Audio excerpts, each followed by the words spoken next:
பிரியமானவர்களே, இந்த மாதத்துல ஆகஸ்ட் மாதத்துல ஆண்டவர் உன் இருதயம் அதிசயப்பட்டு பூரிக்கும் என்ற வாக்குத்தத்தத்தின் பிரகாரமாய் நம்மளுக்கும் நம்ம குடும்பத்துக்கும் நம்ம சபைக்கும் நம்ம வேலை பார்க்குற இடத்துலையும் சரி, நம்ம அக்கம் பக்கத்துலையும் சரி, நம்மளுடைய இருதயம் அதிசயப்பட்டு பூரிக்கும்படியான சில காரியத்தை ஆண்டவர் நமக்கு செய்கிறார். அல்லேலூயா, அல்லேலூயா. எத்தனை பேர் நம்புறீங்க? தான் அல்லேலூயா. கர்த்தருடைய பரிசுத்த நாம ஸ்தோத்திரம். ஒரு மனிதனுடைய சந்தோஷம் எதுல இருக்கு தெரியுமா?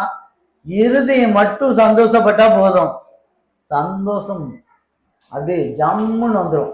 அந்த இருதயத்துல ஒரு சின்ன பிரச்சனை இருக்கு, ஒரு சோகம் இருக்கு, ஒரு பிரச்சனை இருக்கு அப்படின்னு சொன்னா மொத்தமாவே முகமே அப்படி சுருங்கி போய் ஒடுங்கிரும். இப்ப இருதயம், ஒரு மனிதனுடைய இருதயம் சந்தோஷப்பட்டுருச்சுன்னா என்ன நடக்கும்? எல்லாமே சந்தோஷமாயிரும். அதனாலதான் சொன்னாரு, அதனாலதான் இந்த வசனம் சொன்ன, உன் இருதயம் அதிசயப்பட்டு பூரிக்கும்.